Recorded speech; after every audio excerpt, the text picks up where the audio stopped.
നമസ്കാരം സുഹൃത്തുക്കളെ, നമ്മുടെ പുതിയൊരു വീഡിയോയിലേക്ക് ഏവർക്കും സ്വാഗതം.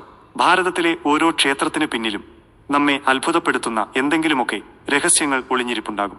വെറുമൊരു വിശ്വാസം എന്നതിലുപരി കൃത്യമായ ശാസ്ത്രീയ അടിത്തറയുള്ളവയാണ് നമ്മുടെ ഈ പുണ്യസങ്കേതങ്ങൾ. പുരാതന കാലത്തെ എഞ്ചിനീയറിംഗ് അത്ഭുതങ്ങൾ എന്ന് വേണമെങ്കിൽ നമുക്കിവയെ വിളിക്കാം. ഇന്ന് നമ്മൾ പരിശോധിക്കാൻ പോകുന്നത് നമ്മുടെ ക്ഷേത്രങ്ങൾക്കുള്ളിലെ അവിശ്വസനീയമായ ചില രഹസ്യങ്ങളെക്കുറിച്ചാണ്. വീഡിയോ മുഴുവനായി കാണാൻ ശ്രമിക്കുക. ഇഷ്ടപ്പെട്ടാൽ ചാനൽ സബ്സ്ക്രൈബ് ചെയ്യാനും ബെല്ലൈക്കൺ അമർത്താനും മറക്കരുതേ.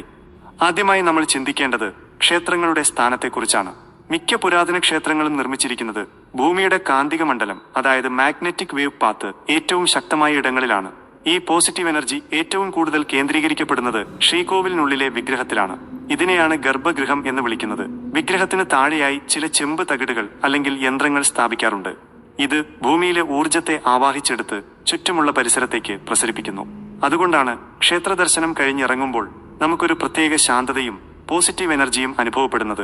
വെറും വിശ്വാസമല്ല, ഇതൊരു ഊർജതന്ത്രം കൂടിയാണ്. മറ്റൊരു അത്ഭുതം ക്ഷേത്രമണികളാണ്. ദൈവത്തെ ഉറക്കമുണർത്താനാണ് മണിയടിക്കുന്നത് എന്നാണ് പലരും കരുതുന്നത്. എന്നാൽ ഇതിന് പിന്നിൽ വലിയൊരു ശാസ്ത്രമുണ്ട്. ക്ഷേത്രമണികൾ നിർമ്മിച്ചിരിക്കുന്നത് കാഡ്മിയം, നിക്കൽ, ക്രോമിയം, സിങ്ക് തുടങ്ങിയ വിവിധ ലോഹങ്ങൾ കൃത്യമായ അനുപാതത്തിൽ ചേർത്താണ്. മണിയടിക്കുമ്പോൾ ഉണ്ടാവുന്ന ശബ്ദം നമ്മുടെ തലച്ചോറിന്റെ ഇടതു വലതു ഭാഗങ്ങളെ ഒരേപോലെ ഉത്തേജിപ്പിക്കുന്നു. ഈ ശബ്ദത്തിന്റെ പ്രതിധ്വനി ഏകദേശം 7 സെക്കൻഡോളം നമ്മുടെ ഉള്ളിൽ നിലനിൽക്കും. ഇത് നമ്മുടെ ശരീരത്തിലെ 7 ചക്രങ്ങളെയും സ്പർശിക്കുകയും മനസ്സിനെ എല്ലാ ചിന്തകളിൽ നിന്നും മുക്തമാക്കി ഏകാഗ്രമാക്കുകയും ചെയ്യുന്നു. പ്രാർത്ഥനയിലേക്ക് മനസ്സിനെ പാകപ്പെടുത്താനുള്ള ഒരു വഴിയാണിത്. ഇനി ക്ഷേത്രങ്ങളിലെ വാസ്തുവിദ്യ നോക്കൂ. തഞ്ചാവൂരിലെ ബൃഹദീശ്വര ക്ഷേത്രം ഇതിനൊരു മികച്ച ഉദാഹരണമാണ്. ഉച്ചസമയത്ത് ഈ വലിയ ക്ഷേത്രത്തിന്റെ ഗോപുര നിഴൽ താഴെ വീഴില്ല എന്നൊരു പ്രത്യേകതയുണ്ട്. അതുപോലെ ലേപാക്ഷി ക്ഷേത്രത്തിലെ തൂങ്ങുന്ന തൂൺ ഇന്നും ശാസ്ത്രലോകത്തിന് ഒരു അത്ഭുതമാണ്. തറയിൽ തൊടാതെ നിൽക്കുന്ന ആ തൂണിന് താഴെ കൂടെ ഒരു തുണി പോലും നമുക്ക് വലിച്ചെടുക്കാൻ സാധിക്കും. പത്മനാഭസ്വാമി ക്ഷേത്രത്തിലെ രഹസ്യ അറകളെക്കുറിച്ചും അവിടെയുള്ള സുരക്ഷാ ക്രമീകരണങ്ങളെക്കുറിച്ചും നമ്മൾ കേട്ടിട്ടുണ്ട്.